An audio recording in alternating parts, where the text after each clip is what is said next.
Buenas tardes a todos. Hoy nos acompaña el ingeniero Edmundo Tolabín. Él era el titular de la cátedra hasta el año pasado, donde se retira ya por jubilación. Ahí yo les puse un poquito para que ustedes puedan ver lo que era lo que es este profesional y el profesor que teníamos.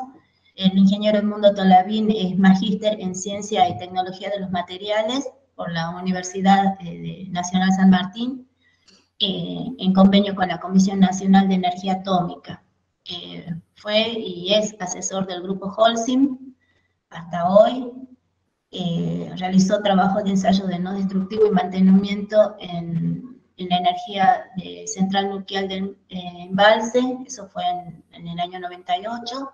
Fue también jefe de trabajos prácticos de la formación de posgrado en tecnología de la soldadura, también en el Instituto de Tecnología de la CONEA.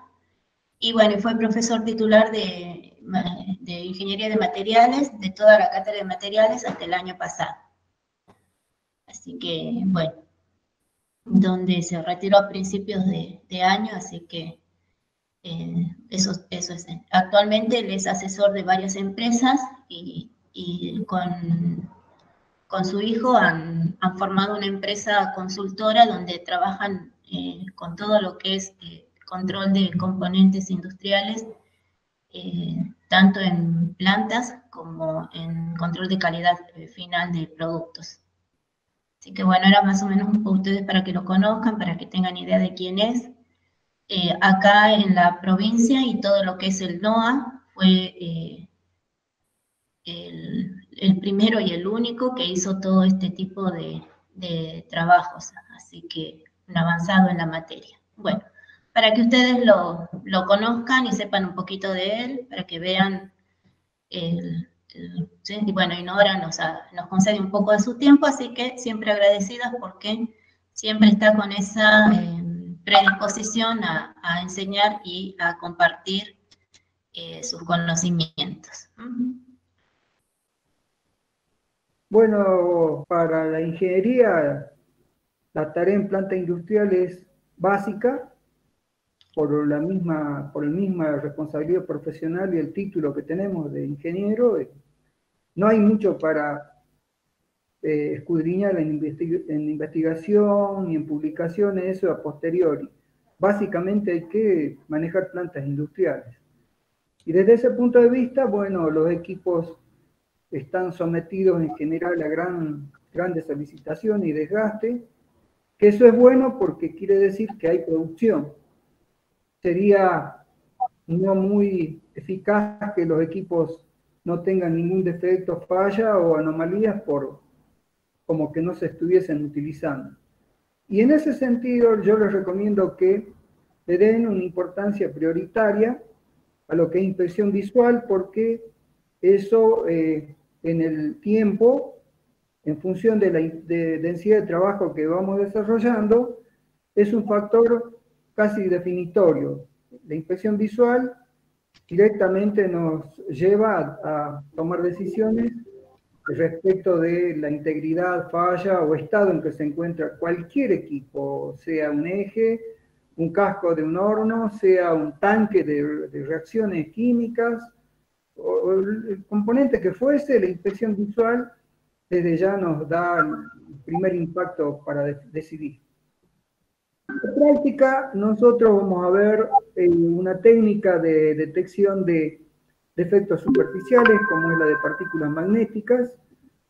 También para algunos casos, ante todo en piezas mecánicas, de componentes mecánicos, es mejor esta técnica. En soldadura en general se utiliza líquidos penetrantes, que es mucho más eficaz y rápida. Y para ver defectos internos y algún tipo de desgaste de sectores donde no se puede ingresar, ante todo en tubería y tanques, no hay otra solución que ultrasonido. Bueno, la teoría de ultrasonido se puede resumir un poco en este esquema, porque la frecuencia de aplicación del ultrasonido, por eso se dice ultrasonido, es del orden de 1 MHz o más o menos en ese rango.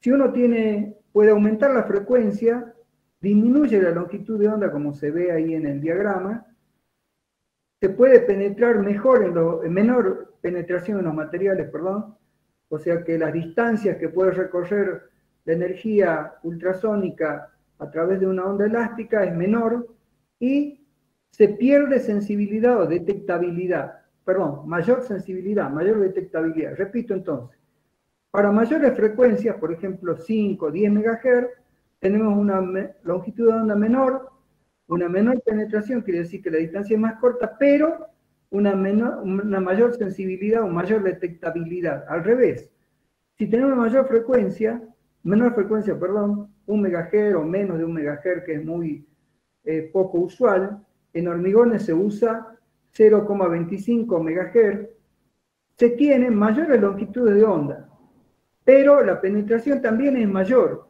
y se pierde detectabilidad. Este es un caso de desgaste muy importante que para la ingeniería es un dato no menor. Cuando uno inspecciona un equipo, tener una ficha o una descripción o una placa que nos informe datos básicos. Por ejemplo, en qué año fue fabricado esa tubería, ese tanque, qué espesor inicial tenía. El cálculo ya dice cuál va a ser el espesor final, con lo cual con el ultrasonido podemos definir si es que ese espesor está por debajo del menor, directamente darlo de baja. Y otros datos como por ejemplo qué tipo de material es, qué temperatura de trabajo, qué producto almacena. Pero desde el punto de vista del desgaste, lo más importante es tener los espesores, el inicial y el final. El inicial, que es como se entrega un tanque, una tubería, y el final, cuando llegue por desgaste a ese final, puede ser por corrosión interna, en general eso pasa, hay que darlo de baja. Esas placas son obligatorias, pasemos a otra diapositiva, son obligatorias. Si uno no las tiene, debería buscar información del fabricante, que a veces el fabricante ya no está o ha cambiado o desapareció. Tiene que tener datos de trazabilidad para ver en qué año fue fabricado y la ficha de su utilización, a qué presiones trabajó. Es muy importante porque de lo contrario uno únicamente puede medir el espesor y no sabe el original, o esas placas a veces no están, es todo es un problema. El caso de pinturas en equipos también lo vamos a ver rápidamente hoy. En general, los equipos, si no son de inoxidables, se protegen con pintura dada la agresividad del medio de trabajo. Entonces, la aplicación de pinturas industriales requiere una metodología que está ya definida claramente. Por un lado, la preparación de la superficie no es nada sencilla, requiere una cierta rugosidad. Después la aplicación, se tiene que hacer un primer sustrato que sea de una protección catódica. Eso hay plantas que son bastante inmensas para este tipo de tarea. Y finalmente hay que aplicar la pintura protectora de la corrosión. Si es la superficie exterior, hay que aplicar una tercera capa o tercer tipo de pintura o sustrato que va a defender contra la agresión de la ultravioleta que proviene de la luz solar. Todo esto se controla de diferentes maneras. Por ejemplo, el espesor de la capa final, se controla la resistencia de la adherencia de la pintura a la placa, al material base. Se puede también controlar la continuidad o discontinuidad de la pintura, si tiene poros, valles, crestas o cosas que afecten a que sea una pintura continua. Todo eso se establece previamente en un documento para no ser sorpresivo. Una de las cosas que hace al problema de la durabilidad de los componentes que nosotros estamos tratando de analizar, por lo tanto la defectología interna, tiene que ver con la microestructura, obviamente. Si bien es cierto que los defectos que ven los equipos en ensayo en plantas industriales no ven a nivel microscopio, pero si uno tiene antecedentes del material puede inferir cómo está la vida de estos equipos. por supuesto que si tiene estructura en banda, seguramente van a aparecer fisuras prematuramente, y si tiene una estructura de un acero sin defectos, la durabilidad va a ser mayor. Bueno, para el caso pintura, este es un documento básico que después ustedes lo leen, donde está especificado claramente qué es lo que uno debería tener en cuenta, tanto desde el punto de vista de la normativa, como también de las aplicaciones de los espesores de pintura y los controles finales para que ese componente tenga la durabilidad interna, externa en servicio. Esto es importante porque de esa forma se puede resolver el problema al que va a estar sometido estos equipos. Tuberías, tanques, en general tienen estos requerimientos. La teoría de ultrasonido está en internet, o nosotros pusimos también ahí un apunte que básicamente habla de las variables del sonido. Dejamos esa diapositiva, está buena. Entonces, el esquema funcionaría de esta manera. Tenemos un equipo que acá lo están viendo ustedes a través de la práctica. Yo lo estoy tratando de mover un poco para que lo vean. Este equipo básicamente emite una señal eléctrica que viaja por un cable. O sea que acá se puede visualizar, creo que sí, el cable, que lo estoy tratando de poner ahí bueno, ahí se ve el cable. Está sobre la pantalla del ultrasonido y el transductor.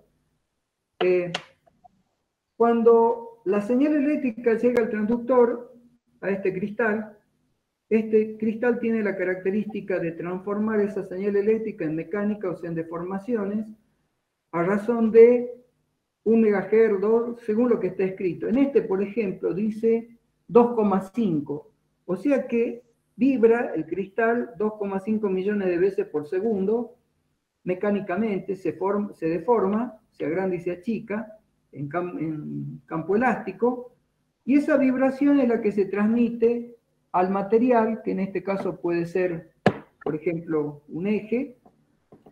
Entonces, los átomos del material también vibran a razón de lo que dice el transductor, o sea, 2,5 millones de veces por segundo. Esa onda viaja como cuando tiramos una piedra al agua, llega a algún lugar y vuelve. Cuando vuelve como señal mecánica, llega al transductor y vuelve a ver, y el transductor de nuevo hace al revés. Transforma esa deformación mecánica en señal eléctrica, viaja a través del cable y se puede ver en el equipo la señal siguiente. Ahora voy a tratar de calibrar el equipo para que veamos esas. Si alcanzan a ver, chicos, el transductor está conectado al equipo a través de un cable, que es el que creo que es que están ahí, sale y llega al transductor, que es esa pieza que les acaba de mostrar el profesor.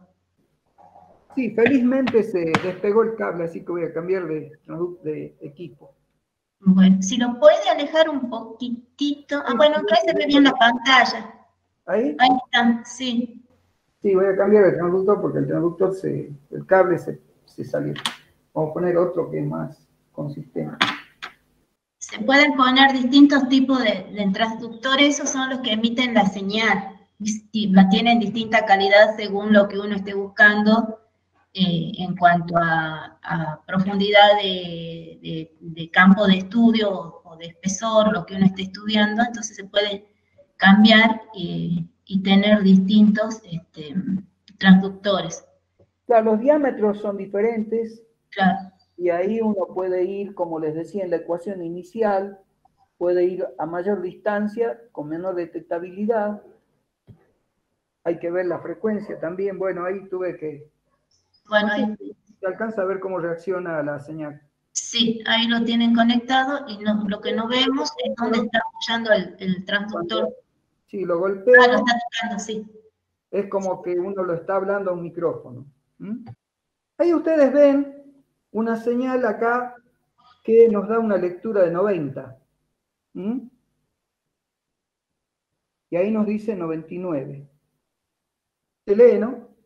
En el display. No se ve muy bien. A ver. Ahí. A ver, veamos. Ya lo muestro yo un poco más. Ahí.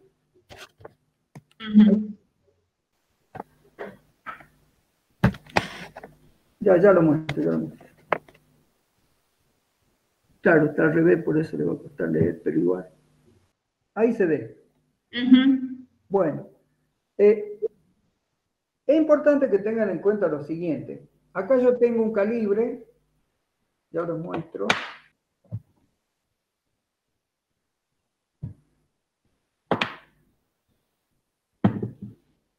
Bueno, este calibre es un calibre universal que se llama B1 y permite poner en parámetros de medición, teniendo en cuenta la presión, la temperatura, las características del palpador, la velocidad del sonido del material, todo eso nos permite poner en operación el equipo, el sistema.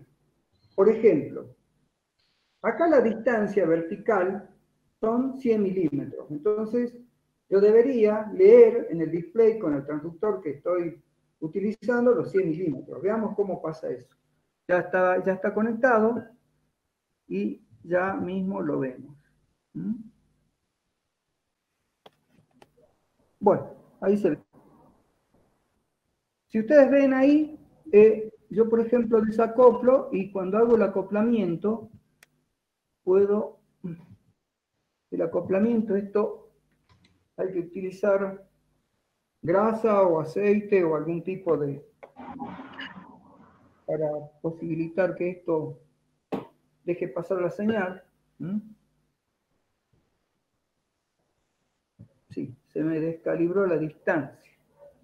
El equipo se tira a autogobernar, entonces por ahí me abandono. Voy a tener que hacer una serie de movimientos acá, a ver.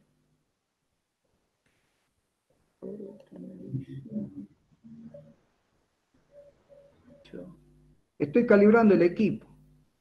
Por ejemplo, el rango estoy poniendo 150 de distancia para poder lograr que podamos leer para este calibre. Entonces, uno de los problemas que hay con estas técnicas es que antes de trabajar hay que poner en rango de operación el equipo. Sí, se está queriendo autocontrolar. A ver, dame un segundo, así lo puedo mejorar. Bueno, ahí se ve. Si ustedes ven ahí, yo por ejemplo tengo la ventana, acá ya tengo un eco que me apareció, lo voy a tratar de hacer leer con el lector que tiene el equipo. Así nosotros ya sabemos qué estamos haciendo.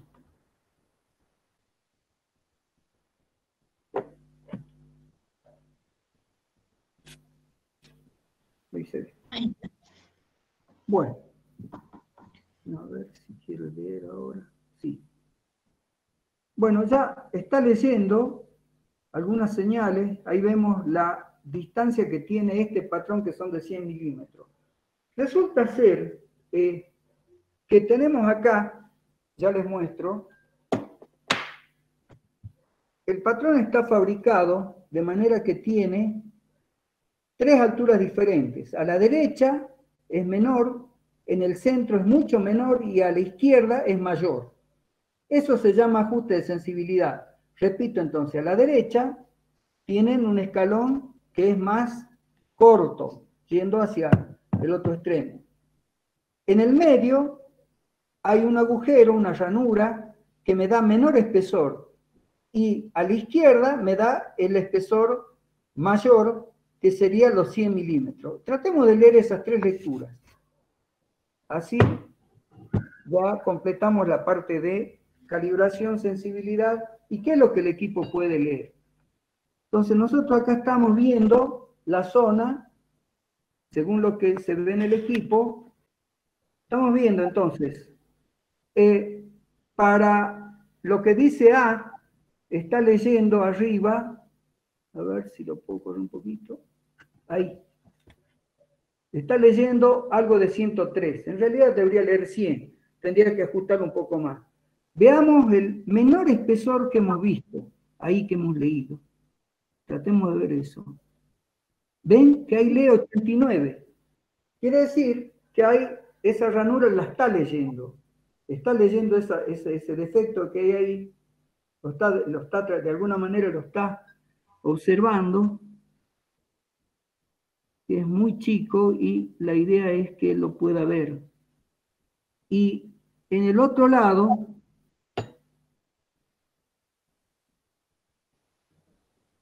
si esto se tiende a descalibrar de ratos, que es porque no he apretado los botones de calibración. Ahí, por ejemplo, se me fue a 124. Bueno, para concretar entonces, y la onda salta, incluso eso está haciendo. Puede medir, como habíamos visto en los 89, que yo no alcancé a sacar la foto, puede medir diferentes distancias, en este caso un defecto, que está presente ahí en el equipo.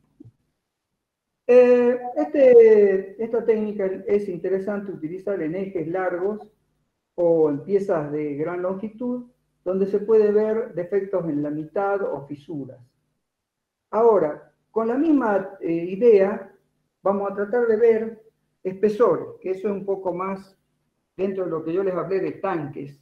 Vamos a ver el tema de espesores.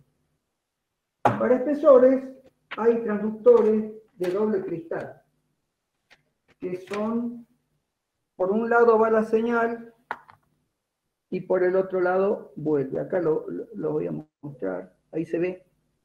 Lo voy a conectar y vamos a poner el transductor, lo vamos a programar, que ese es más estable, para trabajar con este de mayor frecuencia, de 5 MHz. Hay transductores de 10, de 15, de 20 MHz que se utilizan para espesores muy finos. También los diámetros son muy reducidos. Lo voy a programar para este transductor. A ver, esto es así, porque esto es lo que más estamos tratando de medir. Este es un transductor, a ver, ya lo leo qué es, para que sepan qué tipo es y lo puedo programar. Acá dice TGM10L, así está escrito. Eso es lo que voy a programar acá en el display. Ya lo tengo acá. Ya está. Sí, ya está. Es interesante ver en el equipo que aparece para la medición de espesores, ahí en este caso, acá arriba, dos transductores, como que fuesen dos transductores, porque por un cristal va y por el otro viene la señal. Entonces ya nos va a dejar ver este caso. Ya nos va a dejar leer este caso. Es una placa que tiene un defecto incluso y tiene diferentes espesores. La placa, acá se ve. Yo voy a tratar, ahí tiene una ranura, tiene diferentes espesores y vamos a tratar de leerlos. En este caso debería ser un poco más sencillo de hacerlo porque está ya calibrado para hacerlo. Si ustedes ven, está, por supuesto que, como les comenté, esto está al revés. Ahí yo estoy leyendo, con la señal que me da el espesor original, 6,7. Estoy leyendo 6,2. Y en la zona de desgaste, leo 5, incluso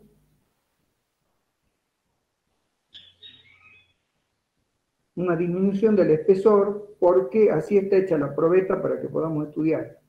Y hay un sector donde, a ver, esto hay que buscar la posición del transductor para que pueda ver los dos, el defecto ahí, o el menor espesor. De todas maneras, esto sigue siendo calibración y operación. Antes de operar hay que tener las mediciones con un calibre real. Por ejemplo, acá hay un calibre que es adecuado para este tamaño, que este me va a permitir por ahí ajustar un poco más. Este es de 12.7 y me está midiendo 12.68. Entonces yo tengo la seguridad que con este transductor, que lo estoy acá tratando de mostrar,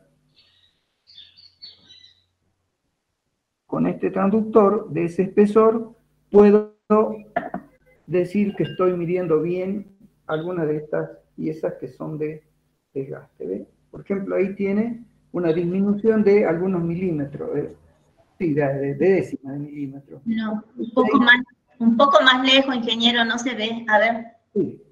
Ahí. Ahí se ve un poco, sí. Ahí se ve. A ver, ahí quédese quietito un poco. Miren, chicos, ven, esta es la pieza que se está midiendo. Y lo que se hace es poner algún acoplante que puede ser grasa, por ejemplo, entre la pieza y el transductor. El transductor es esa pieza que está sosteniendo ahí con el dedo del ingeniero y de la cual sale el cable. Ese cable es el que se conecta al equipo. Y ahí a través de eso llega la señal, ¿sí? Y ustedes van a ver que apoyando el transductor ese, como él les explicaba, a través de la onda ultrasónica, se puede hacer que esa onda vaya y vuelva por el material, sí tendría que ir y volver por el espesor. Entonces, el camino que recorre la onda, el equipo lo da como un número de distancia.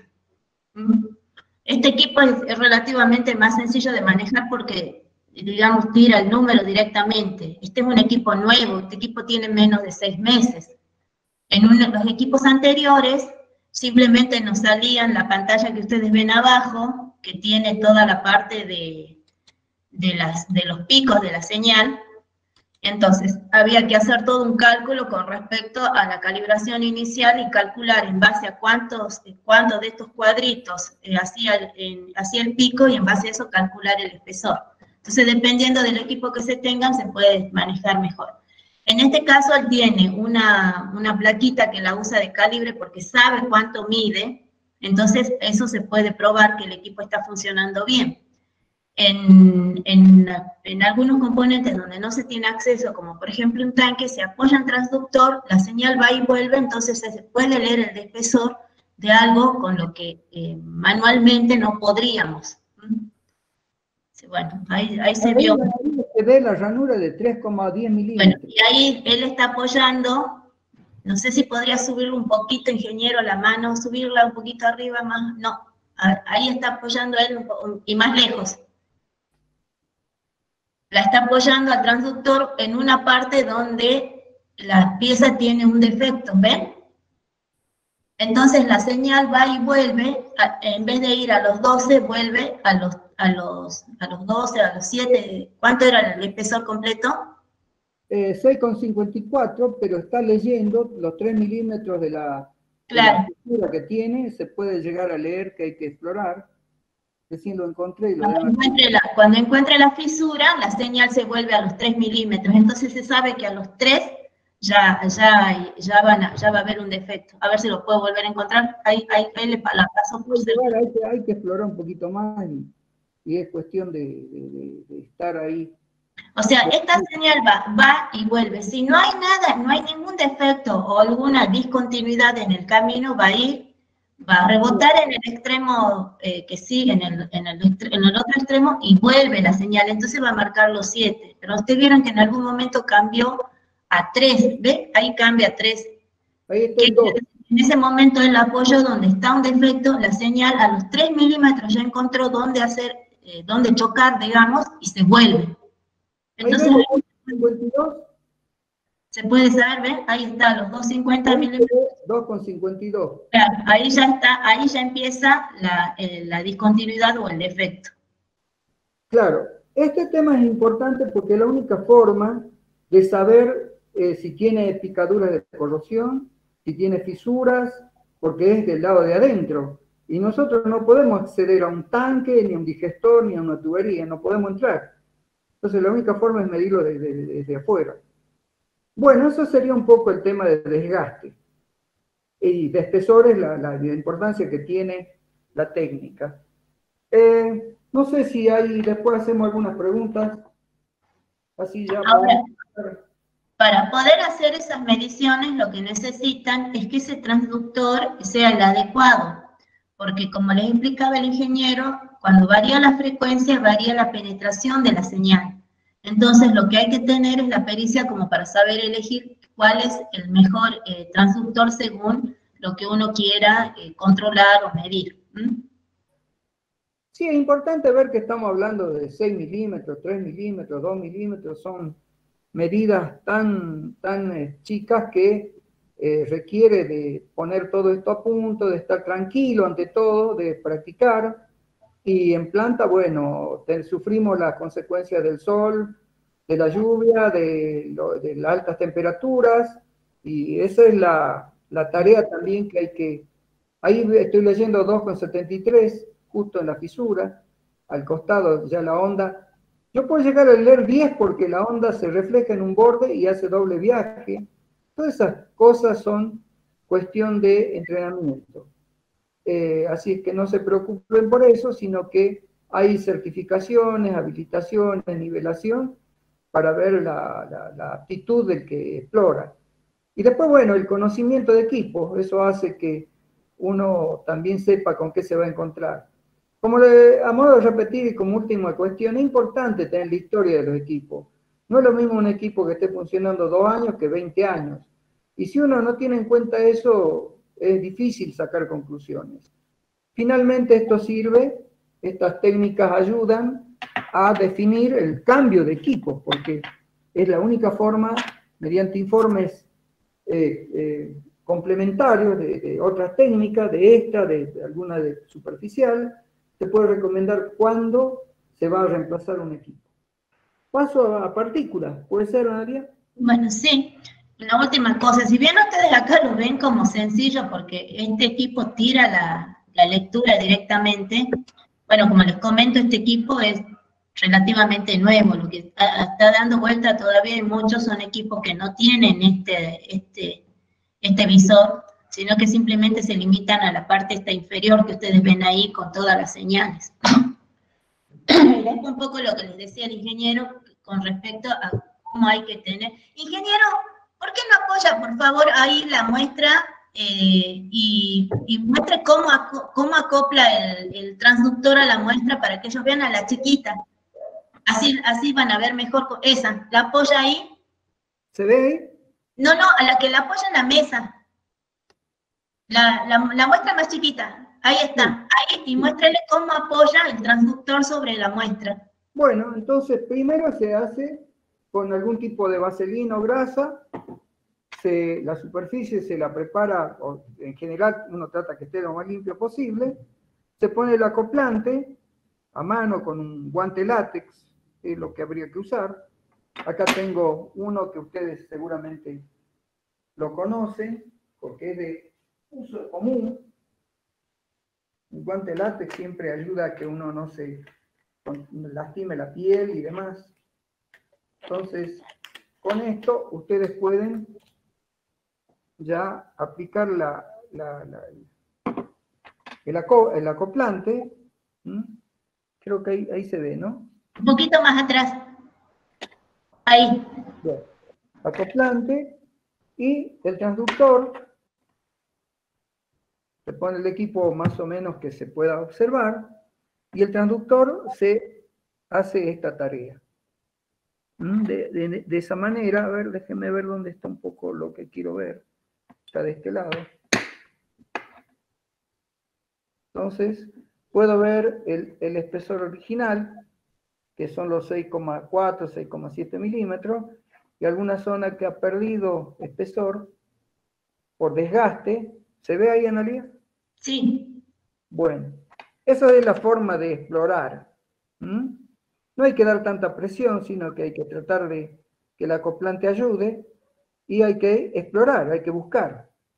Hay distintos tipos de barrido y metodología para que no sea tan simplemente improvisado, y eso hay que poner en el informe qué tipo de exploración se hizo, una XY, por ejemplo.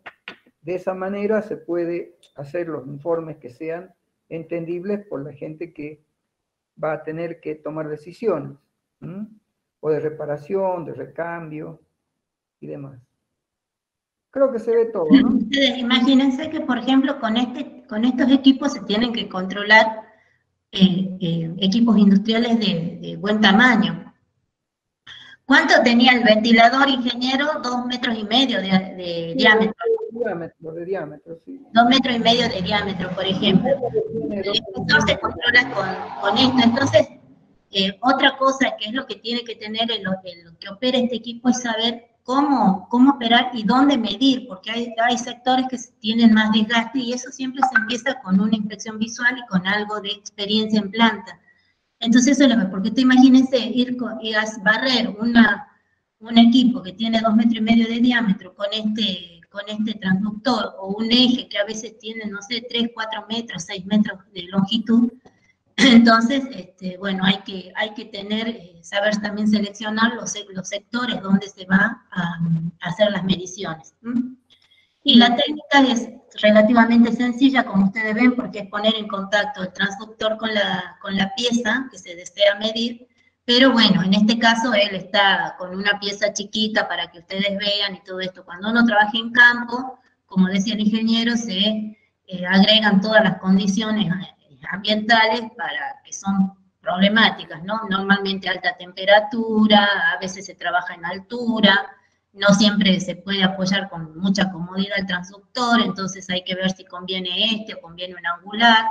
Entonces son una serie de cosas que hay que elegir para que se pueda ver cómo se trabaja. Pero esta es una técnica que, bueno, como ustedes ven, es un ensayo no destructivo, y entonces con eso nos permiten medir espesores de sectores a los que no se puede acceder con un método convencional. Y también permite, además de la medición de espesores, como ustedes veían hace rato, detectar qué discontinuidades hay y a qué distancias están.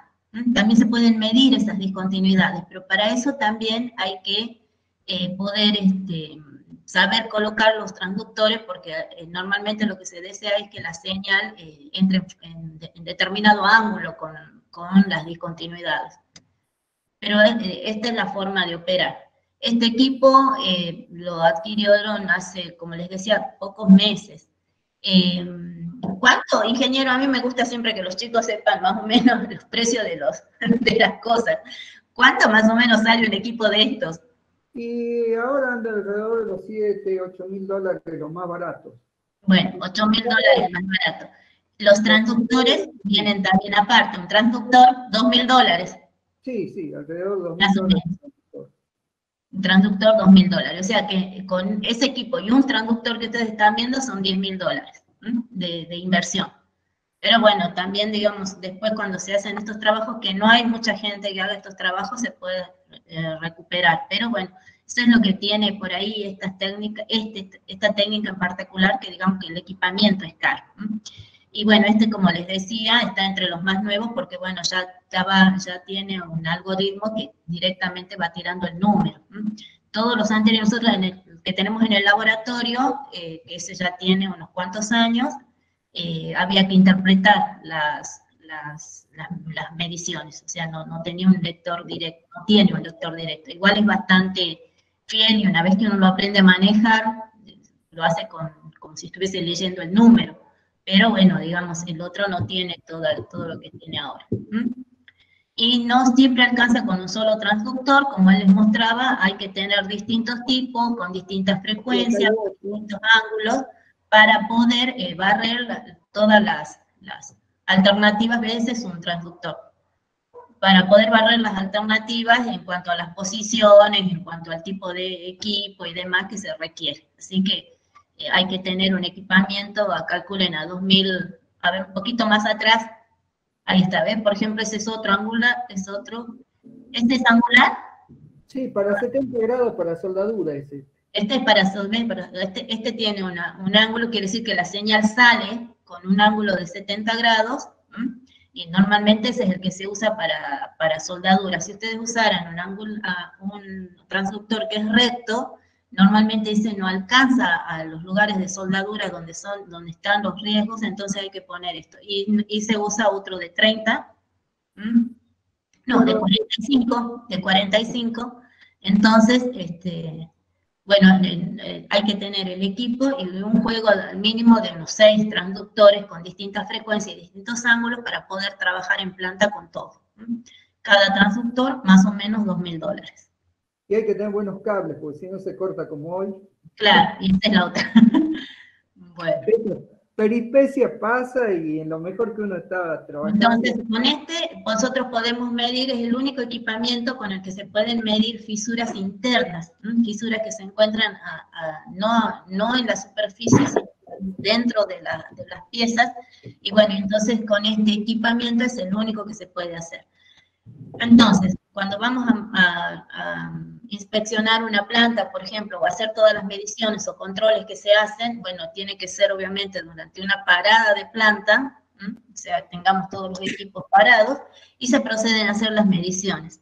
En Holcim, por ejemplo, se hizo el seguimiento del ventilador exhaustor, que es el que extrae los gases calientes del circuito de producción en la parte de clinker, y bueno, y se siguió, se midieron el ventilador y el eje, y se pudieron ver, por ejemplo, las disminuciones de espesores que había con esto.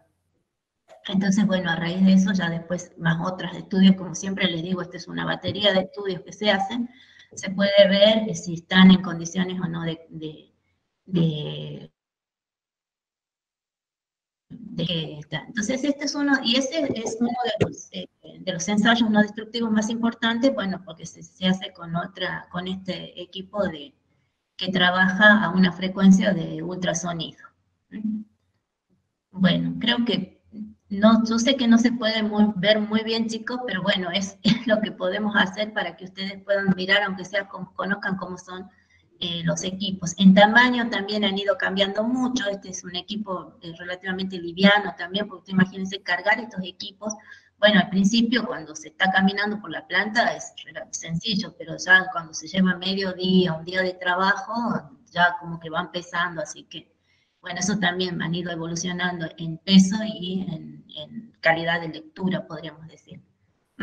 Pero bueno, así también tienen el costo, ¿no? Y los hay de mucho más, ¿no? Tal vez con más garantías y mejores elementos, mejores materiales en sus componentes, pero bueno, así también va aumentando el precio. Bueno, pasaríamos entonces a... Vamos a ver. Bien, a partículas magnéticas. Bueno, esta técnica sirve para detectar defectos superficiales, ante todo en piezas de construcción mecánica tipo coronas, engranajes, ejes, que son sometidos a alta carga, y esa carga genera en general lo que puede aparecer son problemas de fatiga, y la fatiga impulsa fisuras superficiales. La geometría es muy importante para la presencia de fisuras, de defectos superficiales en piezas sometidas a alta carga. Y otro factor muy importante también es la calidad de la superficie. Si una superficie es sometida a carga, a altas cargas, y tiene alguna fisura, esa fisura va a crecer hasta romperse. Eso se llama fatiga. Entonces, por eso es que ustedes ven un rodamiento, por ejemplo, un eje, en superficie brillante, porque lo que se trata es que no tenga ni siquiera rayas para no nuclear y impulsar el desarrollo de fisuras. Nosotros, en general, en este tipo de piezas de construcción mecánica o de mecanismos que dan movimiento, en esto están las bombas, están los hornos, están los molinos, piezas que van a trasladar fuerza, que a través de la fuerza van a generar movimiento, y eso es muy importante que las piezas no tengan fisuras.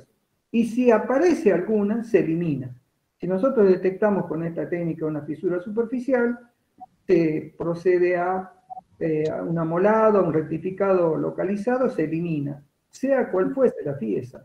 Puede ser un engranaje importante, por ejemplo, un reductor de un molino, tiene la corona un diámetro de 4 metros o 5 metros, y al hacer la inspección con partículas magnéticas vamos a ver en algún lugar fisuras que inevitablemente aparecen y hay que eliminar. En general no se resuelven por soldadura las piezas de construcción mecánica, pero sí se puede eliminar. Incluso hay rodamientos que son muy importantes que puede ser que no se los consiga en el momento, entonces para evitar de parar se tiene que utilizar un flap para eliminar. Uno sabe que se desbalancea el conjunto, que puede llegar a entrar en vibración, pero eso es menor, un problema menor que no producir o parar. Entonces esta situación hace que cuando detectamos una falla superficial, estamos preparados para eliminarla. ¿En qué consiste? En que primero la pieza tiene que ser magnética, con lo cual sugiero que tengan siempre un imán a mano, de manera de comprobar, porque si la pieza no es magnética, esta técnica no es aplicable. Hay imanes muy chiquitos que se utilizan para ver el magnetismo, sin que la pieza sea magnética, con lo cual desde ya eso es el principio de funcionamiento. ¿Qué tenemos para operar? Un yugo magnético que está activado por corriente continua, de bastante potencia. La prueba es que pueda levantar libremente 5 kilos. Se hace esa prueba. Magnetizada, una pieza de 5 kilos la tiene que poder levantar. Y después de esa prueba se hace la técnica. Complementa esta técnica una luz negra o ultravioleta. Esta lámpara empuja luz ultravioleta, esta que ven acá de costado. Lo que tiene es una descarga de luz de mercurio de 100 vatios y un vidrio negro que nos permite filtrar para que aparezca únicamente la componente ultravioleta. Primero las piezas se limpian, siempre hay que limpiar, lo cual es todo un problema. La limpieza es motivo de discusión y de acuerdo. Ustedes, como ingenieros industriales, no van a hacer probablemente el ensayo porque están con otra tarea, pero cuando alguien lo venga a hacer, tienen que observar si realmente lo está limpiando y cómo lo está limpiando. Hay limpiezas mecánicas, químicas, hay limpiezas simplemente con un trapo. Bueno, hay que ver qué es lo adecuado para cada caso. Si la cuestión es de mucha responsabilidad, ahora que se habla mucho de protocolo, bueno, hay que poner en un protocolo cómo se va a limpiar, porque no está bien en ningún tipo de trabajo que nosotros entremos a hacer objeciones y previamente no hemos establecido reglas de análisis, de control, de exploración, de ensayo. Por eso es que la misión del ingeniero es muy importante desde el punto de vista de tener, no digo la pericia de la práctica, pero sí escrito cómo se va a proceder, que incluso lo puede dar el que lo va a hacer el ensayo, es decir, cómo lo vas a hacer, ese protocolo uno después lo sigue. Y la limpieza es muy importante, ¿no? Se pueden usar diferentes tipos de técnicas. En este caso, este está limpiado con un solvente, yo lo limpié con aguarrás o thinner, y después, bueno, uno lo seca de manera de poder aplicar la técnica, la superficie de exploración. Una vez que está lista la superficie, se magnetiza, como dice el apunte, durante 6 segundos. Nosotros entonces tenemos acá el... ¿Lo puede poner más atrás, ingeniero? Encima de donde estaba el yugo hace rato, sobre esa placa. Ahí. Sí. Ahí está. Bueno, entonces tiene un pulse para que quede magnetizando, que emite el campo. Fíjense ustedes que ahora no está haciendo nada, pero si lo aplico, logra levantar la muestra y la suelta. ¿Puede? ¿Se ve? Sí, ahora suéltelo un poquito y baje e incline un poquito para que vean el yugo. O no sé si lo puede alejar porque se ven las patitas nomás del yugo. A ver. Ahí está. Ven que esa sería como la manija y tiene 2 patitas ahí el sí, estas se pueden a ver si de manera de para por ejemplo, un tanque, una tubería grande, se hace por sectores. No se lo ve, ingeniero, bájelo un poquito más al yugo. Ahí está, a ver. Ahí. Sí, sí. Baje todo el yugo, todo. Ahí está, ahí. ¿Ven? Tiene una manija para que lo agarre y esas son las patitas. Esas patitas obviamente pueden tomar distinta posición para que podamos ver, agarrar la muestra. En este caso la muestra es chiquita, entonces estas patitas se van a cerrar bien. Entonces pone ahí, eso le manda puede magnetizar la pieza. Y lo que él les decía hace rato, de probar que el yugo ande bien, es si magnetizando levanta una pieza de 5 kilos. En caso de, entonces la puede levantar. ¿Por qué vamos a hacer esto? Porque esta técnica se basa en un principio de magnetismo. ¿Qué es lo que dice? Ustedes saben que el magnetismo, el campo magnético tiene líneas que van de un polo al otro, y son líneas continuas. Esas líneas, cuando haya una discontinuidad, se cortan porque es como que formasen dos nuevos polos alrededor de la discontinuidad. Entonces, a través del principio de campos de fuga, que ustedes después lo pueden buscar y leer, esas partículas se juntan alrededor de las discontinuidades y con esta luz negra se las puede detectar.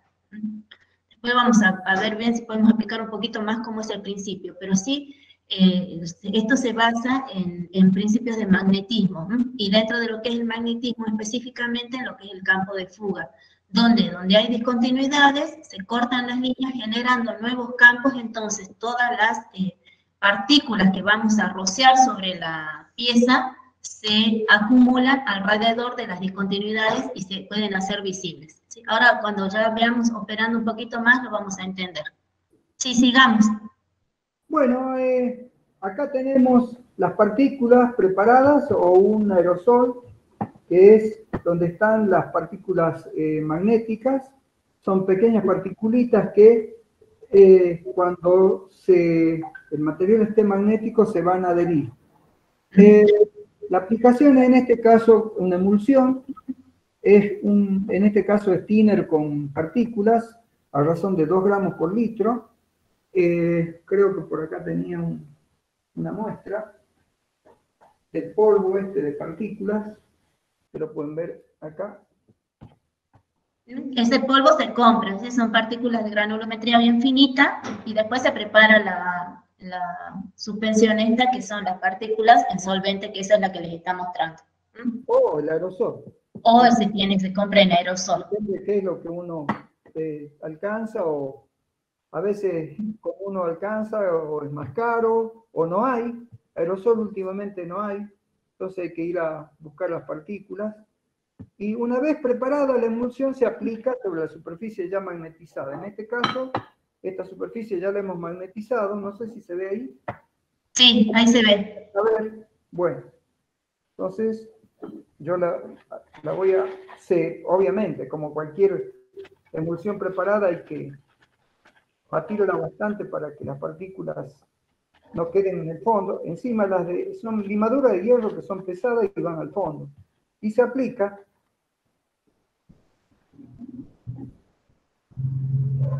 Siempre estos platillos demoran un poquito. Ahí ya. Es un pulverizador y van a esparcir esa suspensión ahí sobre la pieza que quieren controlar. Ya la pulvericé y se remagnetiza la mitad del tiempo el magnetizado. Esa precaución no hay que tomar. Vamos a magnetizar entonces 3 segundos. Remagnetizar, digo. Contamos. 3. Otros 3.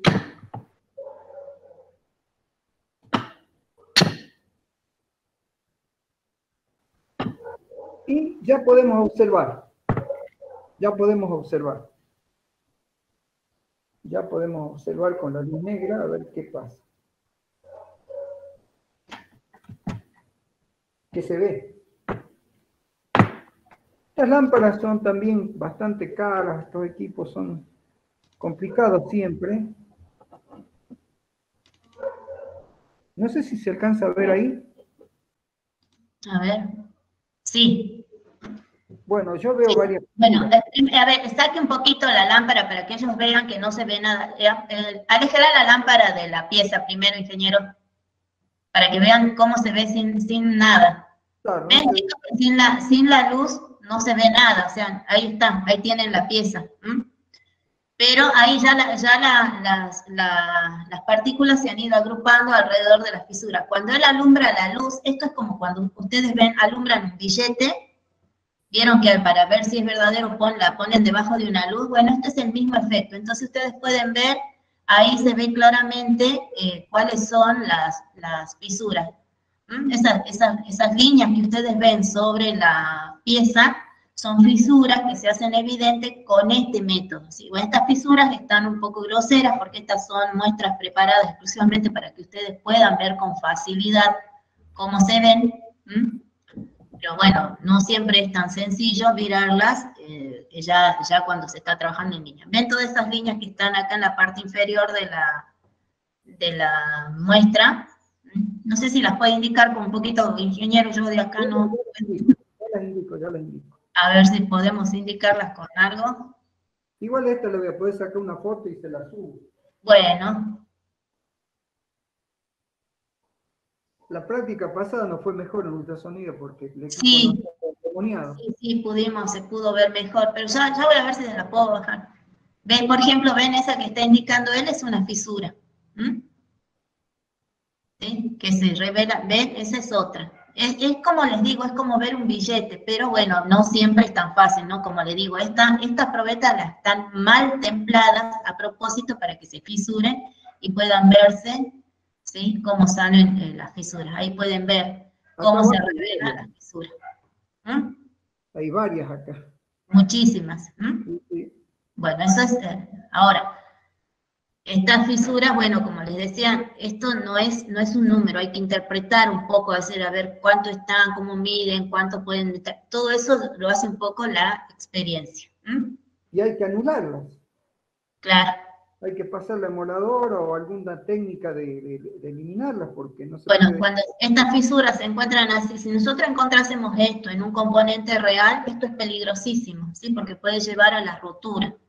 Entonces, lo que se hace ahí es tratar de eliminar estas fisuras. Hay varios métodos, si es muy superficial a veces se puede amolar, ¿sí? Se resigna un poco de espesor.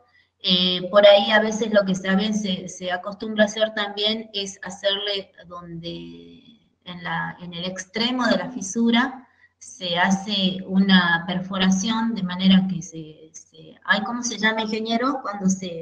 No me sale la palabra ahora. Es un agujero de alivio de tensiones para que la tensión, la resultante sea nula. Bueno, eso tiene un nombre, pero ahora no me acuerdo. Un taladro. Entonces, un taladro. No, bueno, no me sale.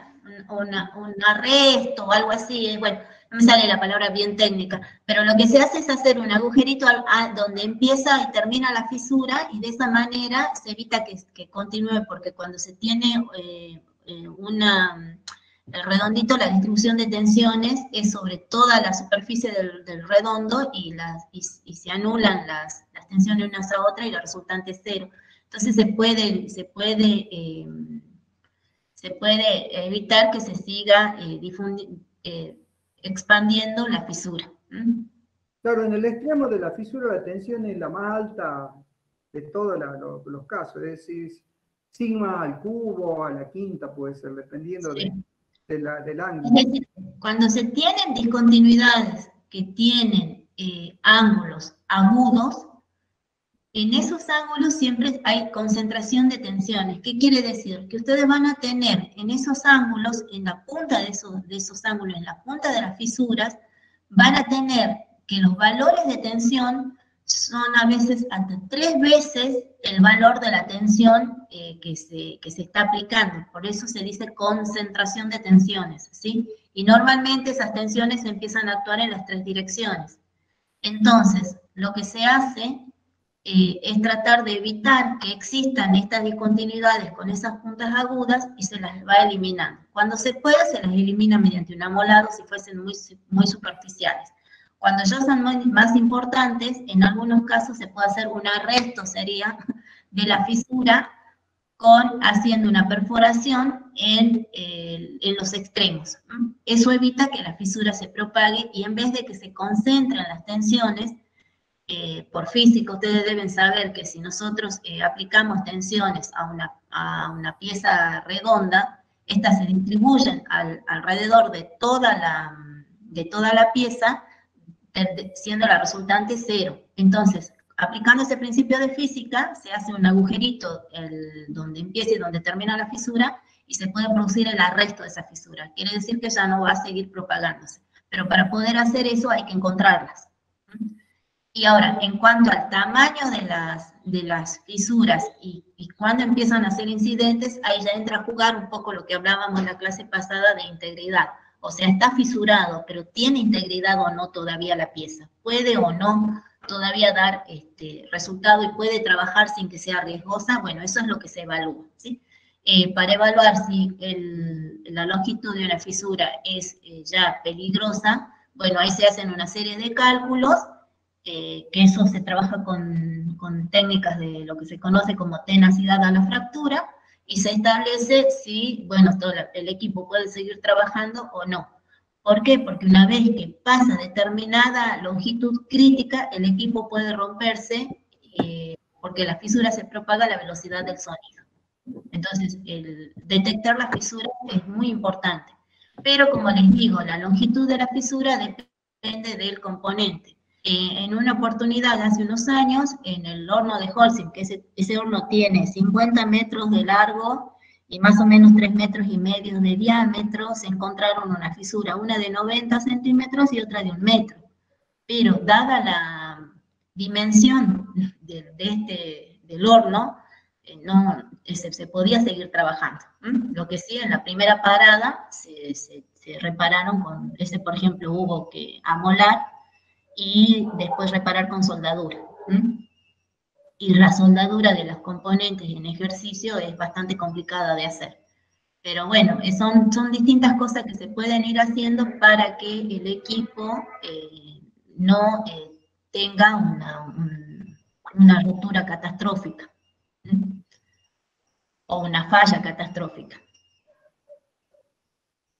Bueno, entonces esta técnica de partículas magnéticas, como ven, es relativamente sencilla de aplicar, solo que hay que saber, siempre les insisto, nosotros acá le estamos mostrando en una pieza chiquita, en una mesa, bien cómodo. En un componente, por ejemplo, como les decía, si se suelda, se llegó a soldar una parte del horno, bueno, ahí hay que aplicar y ver bien, y a veces no está cómoda la posición, a veces uno está incómodo, más todos los elementos de seguridad que tiene que tener, no siempre resulta fácil trabajar en campo con todas estas cosas, ¿sí? Y bueno, y normalmente operar es fácil, pero es lo que más vale es la interpretación que se hace de los resultados, que eso lo tiene que hacer un experto. Bueno, ¿qué vemos ahora? Sí. En el caso de la ingeniería industrial actualmente y ya hace unos años es mínimamente necesario estudiar el problema de riesgo, que no tiene nada que ver con el riesgo de accidente, porque el análisis de riesgo, uno de los aportantes hacia esos estudios son justamente estos ensayos. Entonces, se hace como indispensable tener toda una historia del equipo, cómo evoluciona en su degradación, porque como les comentaba al principio, el equipo se tiene que degradar, se tiene que gastar, se tiene que romper por los servicios a que es sometido, porque de lo contrario no serviría para nada. Y esa forma de trabajar, esa metodología en la que la cátedra ha hecho bastante investigación, que incluso estaba en proyectos de evaluación de riesgo en plantas industriales, es un factor hoy en el día cada vez más importante para las reinversiones. Es decir, si ustedes, por ejemplo, están trabajando en una planta y necesitan que un equipo se renueve y no hacen análisis de riesgo metodológico, y el inversor no les va a dar los recursos. Y esos estudios llevan 10 años, 15 años de seguimiento y de demostrar con ensayos periódicos y controles periódicos, que el equipo está camino a la muerte. Es la única forma de prever inversiones. Y las inversiones en general en equipos, ninguna es menor de $1 millón. No solo por el costo del equipo, sino por traerlo. Hay que traerlo de China, de Europa, de otros lugares. Hay que montarlo, hay que hacer el montaje, que es otro problema, otro gasto. O sea, en general, el costo del equipo es una parte, pero hay toda una lateralidad que hay que tener en cuenta. También hay que estudiar el tiempo de parada que va a generar ese recambio. Toda una serie de componentes que la ingeniería industrial tiene que seguirlo, y uno de los factores, lo vuelvo a repetir, básicos para esto es hacer análisis de riesgo en base a ensayo y registro.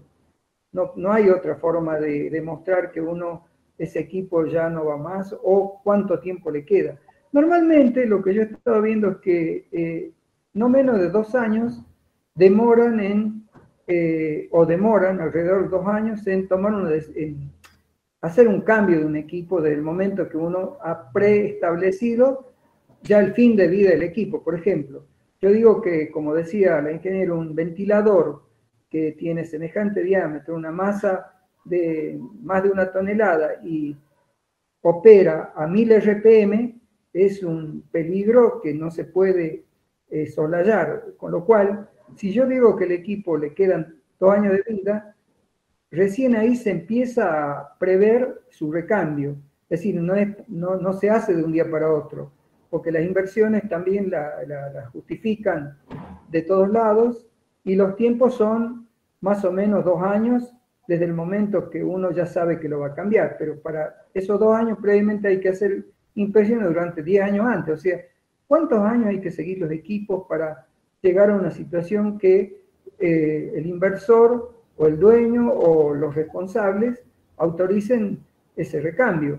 Es seguirlo, hacer análisis de riesgo, tener todo registrado, ver cómo paulatinamente el equipo rinde cada vez menos, tiene más mantenimiento, y todo esto que hemos visto hoy sirve para eso. En la pantalla se ve básicamente un equipito básico, o no solo básico, sino que se utiliza en control de pintura. La mayoría de los equipos tienen este formato, un transductor ultrasónico. Hay algunos que son también por inducción eléctrica, y los dos métodos funcionan. ¿Cómo se hace? Nosotros tenemos acá una pieza terminada que ha sido pintada para un uso industrial. Lo que se puede ver, que es interesante de analizar, es que acá hay unas cosas redondas que son los pull-off, o sea, la extracción de la pintura para ver qué adherencia tenía en megapascal, qué resistencia tenía de adherencia la pintura final. Tengan en cuenta que esta pintura que se aplica a gran escala, en grandes superficies, en tuberías, tanques, externo, interno, es un requisito obligatorio para que operen esos equipos, porque si no fuese así, el rozamiento, la corrosión rápidamente les daría una vida muy corta. Bueno, entonces, si yo voy a hacer una aplicación de pintura, tendré que especificarla. Esa es la función del ingeniero industrial. Es decir, más allá de los controles, más allá de la resistencia que puede llegar a tener la adherencia, o del espesor que yo necesito que me esté aplicado, lo importante es que antes de aplicar la pintura y controlar, se escriba de nuevo esa palabra que ya es muy famosa, un protocolo, bueno, un acuerdo técnico en el que el que va a aplicar la pintura y el que va a controlar, que son dos cosas diferentes, o sea, dos instituciones diferentes. El que va a aplicar una empresa que se ocupa de darme el producto terminado, que va a estar con soldadura, va a estar con las derivaciones, va a tener, estas piezas tienen varias adherencias que son para su puesta en servicio. Entonces, la empresa que aplica seguramente va a firmar un acuerdo técnico de manera de tener en claro qué es lo que va a aplicar, en qué espesor y con qué resistencia a la adherencia, con qué continuidad de superficie. Y habrá un tercero en discordia, que es quien va a certificar que realmente se hizo esa tarea según ese acuerdo y que esos datos, esos valores que se necesitan son los adecuados, los correctos o los que corresponden. Nosotros entonces, todavía hasta hace poco se trabajaba en algunas plantas industriales como que después de haber hecho todos los deberes decían, bueno, controlemos si esto sirve. Y genera grandes desacuerdos, grandes quejas, genera malestar porque decididamente aparecen los que más saben en ese momento y no es lo que uno por ahí ha hecho. Por ejemplo, utiliza una pintura de una marca muy poco recomendable, muy ordinaria. O, por ejemplo, aplicó espesores que no son los adecuados. O la continuidad no es, tiene poros, tiene partes que no están claramente bien terminadas e incluso pueden aparecer problemas de adherencia. Nosotros hemos encontrado estructuras que vinieron de Turquía, una importante que vino acá a la planta de litio, que la pintura se estaba descascarando, así dicho bien lisa y llanamente. Entonces esa estructura muy grande se tuvo que enviar a otra planta para que se haga otro tratamiento, o sea, un costo enorme porque así como estaba llegando eso no se podía utilizar. Comentaron que la culpa fue del transporte, que la humedad del barco, que cosas que son cosas que pueden escuchar, pero que en definitiva no resuelven el problema. Por eso es que recomiendo que la gente que hace ingeniería, no digo que sea especialista en pintura, pero sí que se encargue de estudiar el problema y de llegar a un acuerdo escrito. Por eso que yo les pasé una ficha que era de justamente una planta que tuvo problemas y donde había que hacer reparaciones de pintura, que cuando se empezó a levantar la pintura mal aplicada se encontraron bastantes errores de soldadura, otro problema, ahí se tuvo que hacer otro documento adicional para hacer reparaciones de soldadura, que es ya más grave, porque la pintura también seguramente esconde otro tipo de problemas que se generaron en la fabricación. Y todo pasa porque o se compra muy barato o no se establecen acuerdos técnicos, estos protocolos de cómo se va a fabricar y cómo se va a controlar. Entonces, suponiendo que esto se haya hecho, básicamente se acuerda que la superficie sea limpia y tenga una cierta rugosidad, porque ustedes ya se pueden estar dando cuenta que si la superficie es muy lisa, la pintura no va a anclar, fácilmente se va a levantar. Para que la pintura tenga buena adherencia, la superficie tiene que tener una cierta rugosidad. Y esa rugosidad se puede obtener mediante arenado o granallado. El arenado es un poco más limitado, se aplica, se utiliza, no es que no se use, pero hay que medir la rugosidad. De paso, es un medio de limpieza. El granallado es mucho más eficaz, pero también es difícil de conseguir equipos portátiles de granallado, con lo cual ese acuerdo previo hay que tenerlo en un documento, porque si ustedes en equipamiento exigen granallado, porque necesitan que la pintura tenga buen anclaje, buena adherencia, buena resistencia mecánica y que no se esté saliendo del material base, seguramente van a pedir granallado, pero también el costo va a ser otro. Todo eso tiene su correlato en costo, y en lo cual, bueno, uno trata de ver cuál es la mejor solución sin gastar tanto. Y hay que estudiar, cada caso hay que estudiar, depende si van a usar con ácido sulfúrico, si el medio es alcalino, si tiene muchas partículas que van a hacer erosión, cavitación, depende si es una bomba, qué revolución trabaja, para ver si lo que ustedes piden de adherencia es adecuado o no. Hay mucha bibliografía para consultar, Siempre la ecuación es sencilla, mientras mejor producto o mejor calidad uno requiere, es más costoso. Al revés, si uno no requiere nada, puede ser más barato, más económico, pero no hay que exigir después buenos resultados si eso no se ha acordado. Eso ha estado pasando acá durante varios años, que ha costado mucho lograr que los ingenieros finalmente accedan a hacer un acuerdo técnico. No es necesario saber, les repito, pero sí leer, incluso preguntar qué es lo que ofrecen del otro lado y eso analizarlo y ver, preguntar, por ejemplo, bueno, me ofrecen tal producto ustedes, ¿qué durabilidad me garantizan? Y no es necesario que yo sepa, pero sí que sepa manejarme, que sepa gerenciarlo, que sepa eh, implementarlo. Y después, bueno, yo con todo derecho veré que se cumpla, veré que se cumpla lo que se ha establecido. Pero desde ningún punto de vista es recomendable objetar ni pedir cosas que no se han acordado. Eso sería, dicho dice llanamente, de ignorancia, ¿no? Eso lo puede hacer una persona que no tiene preparación. Decir, que a mí no me gusta este color, o a mí no me gusta tal cosa, o yo veo que esta pintura, esta marca, yo nunca la quiero usar porque es muy mala. Bueno, pero acordamos antes. Si se acuerda antes todo esto, no hay forma de llegar a una situación de esta, de no conformidad. Bueno, dicho esto, tenemos entonces una parte. Ahí le puse, ingeniero, para que vean los chicos el protocolo Sí, de pintura, para que vean más o menos lo que sería sí, se ve esto. bien. Si usted quiere ir explicando un poco, Sí, bueno, en ¿lo este ven? caso era una estructura que llegó muy mal terminada, se ve que la compraron económica, eso es lo que se concluyó acá, y lo que se decidió es hacer una reparación.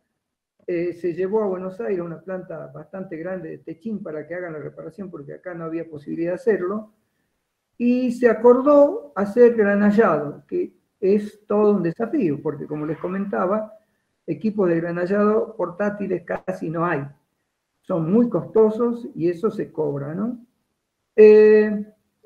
Después, bueno, el tema limpieza, hay normativa, ¿no? Hay normativa para limpieza.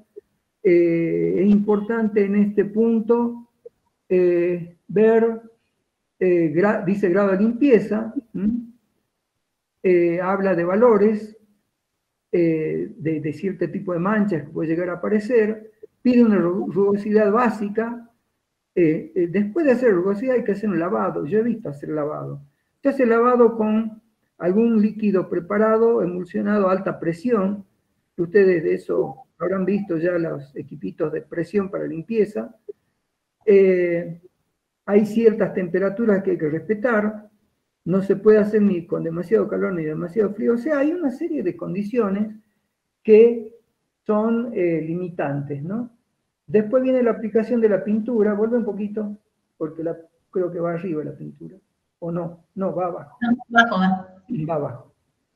Bueno, en este caso, para la pintura interna, se aplican dos manos, una primera de protección catódica muy fina, de apenas 50 micrones, y otra más gruesa, final, de resistencia a la corrosión o anticorrosiva de 210 micrones. Esa sería de recomendaciones que después las discutimos un poco.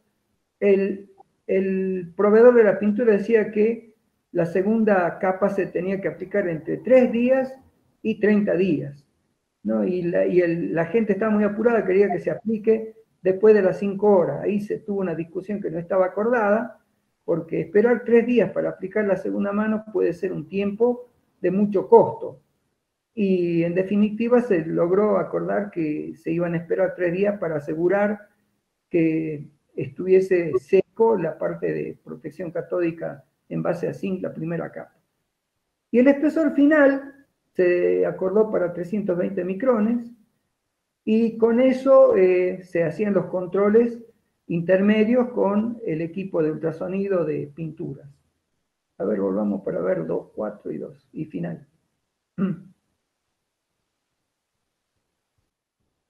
¿Está bien?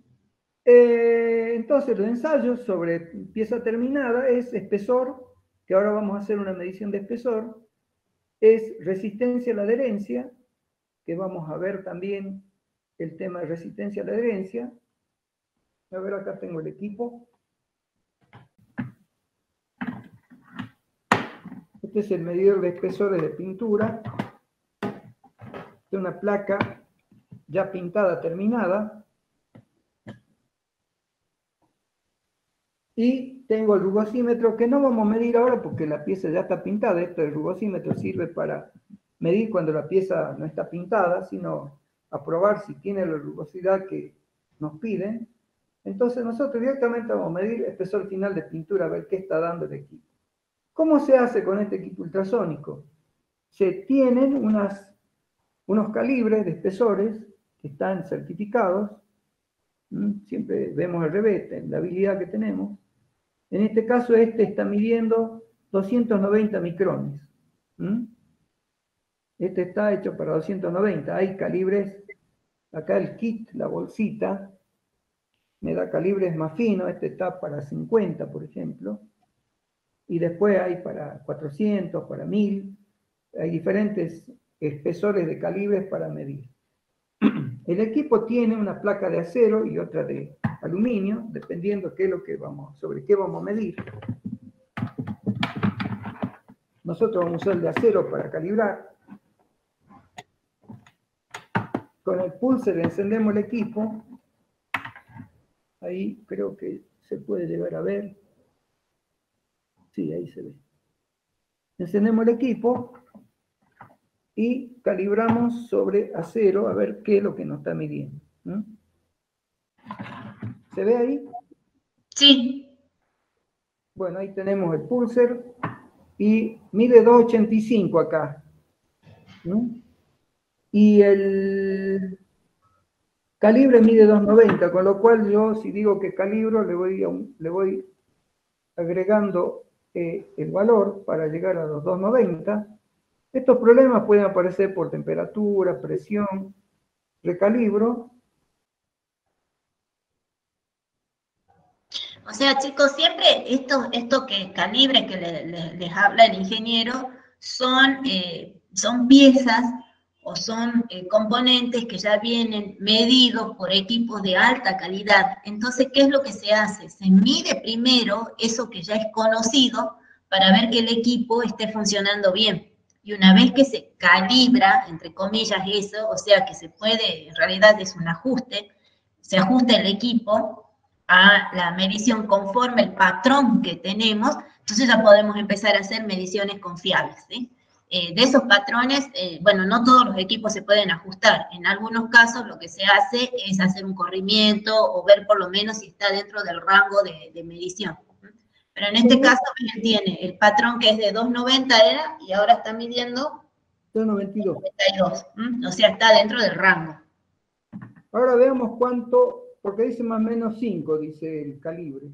Entonces, más o menos 5 entra, porque hay que ver también a veces qué tan significativa es la diferencia. En este caso, como es 290 más menos 5, digamos, entra perfectamente. Entonces, todas las mediciones que va a hacer ahora con ese instrumento son confiables. Bueno, la pintura me está dando 239. No sé si ahí se llega a ver. Se ve un poquito más acá. Ahí está, 218. Ahí 218. Sí. 194. 253. Bueno, en este punto lo que les puedo comentar es que esto es obra del pintor, que tiene una máquina a presión con un cierto ángulo y va aplicando. Entonces, si no cumple con la especificación, va a tener que aplicar otra mano. Así de sencillo, hasta lograr el espesor que nos piden. En eso no hay equipos, excepto en las plantas de automóviles, que sean de túnel de pintura por spray. Casi todas se aplican con un soplete, con un cierto ángulo y distancia. Esos son los parámetros que hay que ajustar, de manera que el operador esté entrenado para utilizar ese tipo de equipo. Este, por ejemplo, ven, se apagó solo porque está programado para que no esté encendido sin límite. Ahí me marca 0 y si vuelvo a medir, seguramente me va a dar otro valor. ¿Ven? Ahora ya lo leemos, ya lo volví a medir. Ahí me está dando 235. Conclusión. Hay que hacer barrido por todos lados con este equipo, hay que leer. Normalmente se hace un mapa, una grilla. Por ejemplo, si es un tanque, se lo lleva a un estado de un rectángulo con puntos de tipo grilla con eje X, Y, y en cada punto se pone el valor que se lee. Normalmente se hacen 3 lecturas en cada punto y se promedia para tener un dato más confiable.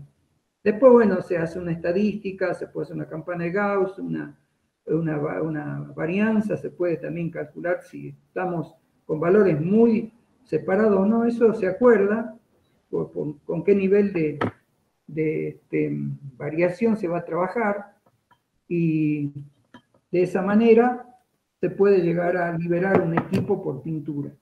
Que puede pasar, y a mí me ha pasado de tener que llegar a una planta, por ejemplo, me pasó en la planta de litio varias veces, que habían equipos que habían provisto gente que ni conocía, pero tenían dudas de cómo se había pintado. Entonces, cuando uno controla, te da con que efectivamente están mal pintados. Y bueno, se toma la decisión ahí de hacer reparación. Se llama a otro pintor o el que está ahí cerca y que aplique de nuevo y se vuelve a controlar. Es habitual tratar de hacer correcciones antes de entrar en uso de los equipos. Bueno, yendo entonces al tema pintura específico, ya superada esta parte del ensayo que no parece ser más que hacer, tener una grilla de la tubería del tanque, registrar en planilla y sacar fotos y hacer cumplir el protocolo, la requisitoria que se ha implementado.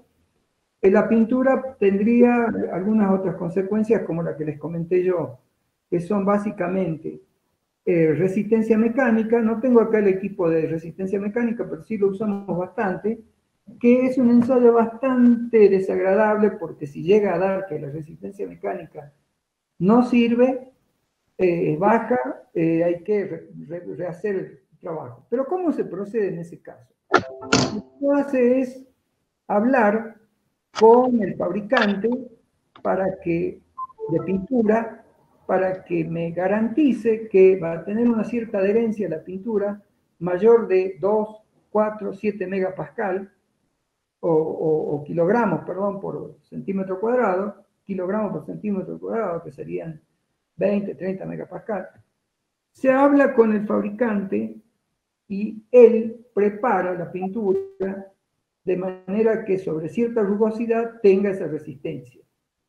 Entonces uno es como que no habría ningún tipo de inconveniente. Y así sucede. En todos los últimos casos que hemos estado inspeccionando, no hubo problemas porque ya previamente se habló con el fabricante, sea quien fuere, bajo un acuerdo de responsabilidad y con las lógicas consecuencias. Si es que la pintura no da, va a ser culpa del fabricante, porque uno se asegura que la superficie tenga la rugosidad que él, para la que ha preparado. Incluso se hacen pruebas a 7 días y 30 días para ver cómo evoluciona la resistencia de adherencia. Bueno, eso sería un poco el tema pintura, ¿no? Yo sugiero que otra vez lo mismo, no sean especialistas, pero sí lean y hagan los acuerdos. Traten de utilizar la información del fabricante, del fabricante de pintura y del fabricante de equipo, el que va a aplicar, que esa gente conoce, sabe cuándo va a cobrar barato, sabe cuándo va a evadir, porque si uno, tampoco está bien que uno sea especialista ni experto, pero sí que tenga el conocimiento básico como para poder acordar y ver que lo que uno necesita es lo que ellos van a hacer. En ese sentido, he estado trabajando con gente de Chile, que son los que más ingeniería minera hacen, Y es gente muy complicada porque como ellos han estudiado tanto estos problemas, emiten especificaciones muy largas, realmente. La última que vi era una de 90 hojas y no se entendía nada, porque cuando uno se excede en la normativa, especificación, lo único que hace es confundir y nadie tiene la capacidad de también resolver o resumir o lograr una conclusión si los escritos son extremadamente largos. Y finalmente uno lo que necesita son 10 líneas, como mucho que esté bien claro lo que se necesita. Ellos lo hacen muy genérico, muy como que puede pasar en cualquier país, entonces para mí eso no sirve. Hay que, si bien es cierto, hay mucha bibliografía, hay mucha información, pero hay que ir a lo concreto finalmente de la mano del que va a fabricar la estructura y del fabricante de pintura. No hay que guardarse nada a la hora de tomar contacto, a la hora de acordar, incluso si el proyecto es grande, viajar. Si yo tengo, por ejemplo, un fabricante en Rosario, me voy a Rosario, me siento con el tipo y le digo, ¿qué me va a ofrecer? ¿Qué me va a garantizar? ¿Qué certificado me va a entregar? ¿Quién va a firmar? Y yo no necesito ser experto, pero sí que ellos me digan qué es lo que yo voy a recibir. Eso sería lo de pinturas, María. Bueno, bueno, yo le pedí al ingeniero que no estaba en programa, pero como están trabajando ahora con este tema de las pinturas, con una empresa que está recibiendo estas chapas así pintadas, Shock Printer, ¿no, ingeniero? Sí. Shock Printer. Las está recibiendo para la fábrica de unos componentes en una minera de litio acá. Entonces, como es un tema súper actual, le pedí que nos mostrase algo de cómo están ahora con las terminaciones. O sea, se compra la chapa del acero, que es un acero común, como los que nosotros hemos visto, y le hacen este recubrimiento para protección de corrosión, más que nada, ¿verdad? Sí. Corrosión. Bien, entonces, bueno, ¿y cómo ven? Sí. Que tengan ellos en cuenta que actualmente un factor o un parámetro o un indicador muy fuerte de la trazabilidad, que nosotros hemos tenido varias sorpresas. Justamente Soprinter, la empresa más importante del país que se ocupa de las aplicaciones electrolíticas para la primera capa, cometió varios errores. Nos mandó certificados copiados, se ve que pensaron que no íbamos a leer, nos mandó espesores que estaban en varios certificados, entonces tuvimos que hacer una presentación de no conformidad, viajar a la planta de Rosario para ver dónde estaban las desviaciones, y bueno, no sé si se confiaron, si la ingeniera que estaba a cargo habrá dicho esto pasa y no pasa nada, pero nos generó un gran problema porque la empresa se resistía a pagar al aplicador de pintura los montos que eran bastante inmensos, porque había mal datos que no reflejaban trazabilidad. O sea, no hay que copiar la foto de un trabajo en otro sin tener cuidado, ni la firma. El que firma tiene que firmar cada vez que tiene que firmar, y no debería firmar si es que efectivamente no tiene documentación que se corresponde a esa partida, porque el facilismo de decir, bueno, todo esto es igual, todo esto es lo mismo, en algún momento puede llegar a tener esta situación que nos tocó a nosotros vivir. Tuvimos que levantar documentación de 6 meses. Claro. Y es laborioso y a veces eso no se paga. Ya no está dentro de lo que uno puede decir, bueno, vos me haces trabajar de más y pagame. No sé. Por eso es que insisto en que todos estos jóvenes que seguramente van a ser ingenieros deberían poner hoy ya en práctica el tema de la responsabilidad profesional, de la trazabilidad, para qué sirve, y tener cuidado con cada documento que se analiza.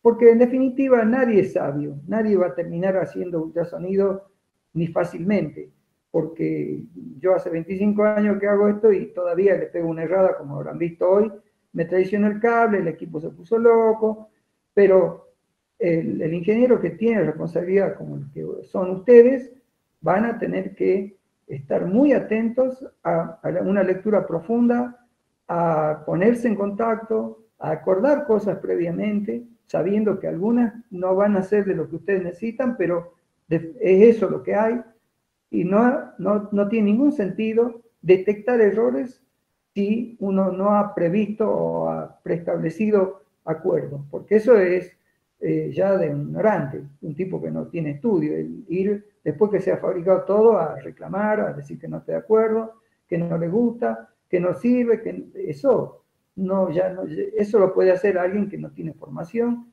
y que tampoco va a tener buenos resultados, porque las peleas no sirven para nada. Esa sería una recomendación final para ellos. Buenísimo.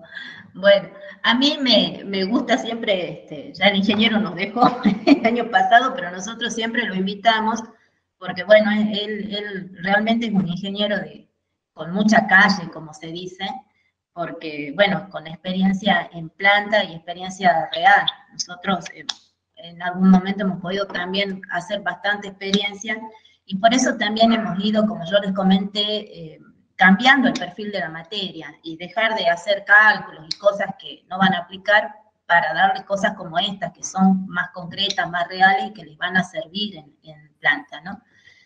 Una de las cuestiones que a mí me gusta, digamos, de la especialización nuestra, es que se puede hacer mucha ingeniería en muchos sentidos.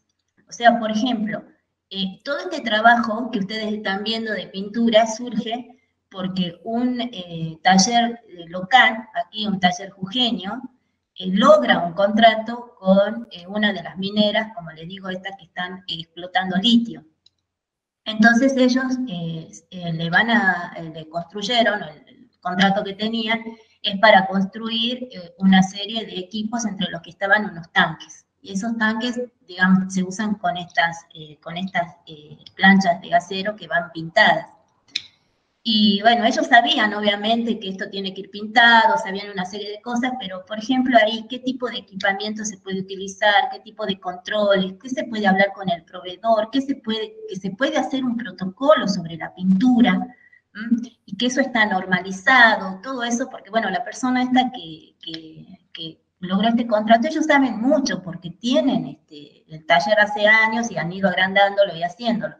Pero digamos, no son técnicos, son personas que han ido aprendiendo y entonces tienen mucha experiencia, ¿sí? Tienen un saber que les ha dado la experiencia. Bueno, a eso se pudo sumar todo lo que es ingeniería en sí. O sea, decirle, bueno, a ver, pará, esto está normalizado, entonces veamos qué dicen las normas, veamos cómo están pintando, se puede controlar. ¿Cómo se controla? Mira, el equipo es sencillo, a ver, veamos. Entonces, bueno, como les digo, el ingeniero está en una empresa de la cual es socio. Entonces, bueno, compremos los equipamientos, controlemos, veamos, vamos a ver qué están haciendo allá en Rosario, porque venían siempre con errores. Y bueno, entonces ya finalmente se logró que llegue todo con calidad. Y eso era porque también se iba a tener una auditoría de la gente de minería, de la gente de esta mina que iba a venir a auditar el taller. Entonces se hizo todo un trabajo para poder demostrarle que se trabaja bien. Y en todo eso que fue simplemente una cuestión de sentarse, analizar documentación, ver cómo está, hacer algunos ensayos con los que ustedes ven, y después, bueno, ayudar un poco en toda la logística del depósito y todo eso fue ingeniería. Sin llegar a ser expertos por ahí, como se dice en la pintura, pero bueno, uno cuando eso tiene como ingeniero, tiene la ventaja de que nosotros tenemos la capacidad de entender las cuestiones técnicas. Entonces hay que sentarse a estudiar y empezar a ver. Y es algo, digamos, que con lo que salimos formados, ¿no? O sea, esta capacidad del autoaprendizaje, de empezar a ver, y bueno, después saber a dónde recurrir, quién es el que sabe, cómo está. Los mismos proveedores a veces tienen mucha información, así que hay que saber interactuar. Y una política y una cosa que yo aprendí trabajando con el ingeniero también, porque bueno, llevamos una vida trabajando juntos, es esto, ¿no? Que siempre lo mejor es ir por las buenas formas. Entonces hay que decirlo, bueno, a ver qué están haciendo. Siempre nosotros llamamos y le decimos a las empresas que vamos a hacer el desarrollo de proveedores. Y eso que es ayudar al proveedor en estas cosas y bueno, y ver dónde están dónde está. No todos son abiertos, entonces, o algunos ya son demasiado grandes, y como yo siempre les digo, se confían porque, bueno, es Jujuy, estamos acá, no se sabe quién se controla, hace años que vienen recibiendo y nunca nadie se quejó. Bueno, ese tipo de cosas pasan mucho. Entonces acá se pudo hacer toda una ingeniería con este tema. Y así se pueden trabajar con distintos temas haciendo ingeniería. Y en el caso de ustedes que son industriales y salen con toda la formación en lo que es gestión, la verdad que este tipo de trabajos es siempre genial. O sea, yo he trabajado con varios alumnos, sobre todo cuando hacen las tesis, y realmente salen unos trabajos hermosos porque salen muy bien preparados. En eso yo los animo a que tengan mucha confianza en la formación que van a tener y mostrarles, digamos, cómo en cosas que parecen sencillas se puede hacer ingeniería en serio, que es algo bastante interesante. Bueno, yo amo la ingeniería, así que a mí todos estos trabajos donde se hace desarrollo, donde se colabora, donde se ve, se estudia y demás, digamos, a mí me gustan mucho. Por eso, digamos, nosotros siempre hemos tenido un perfil como cátedra de estar con un pie afuera de la universidad y otro adentro. No nos gustó siempre estar solamente adentro porque creemos que, digamos, afuera es donde uno ve lo que necesitan los ingenieros hoy en día para después poder transmitírselos a ustedes, ¿no?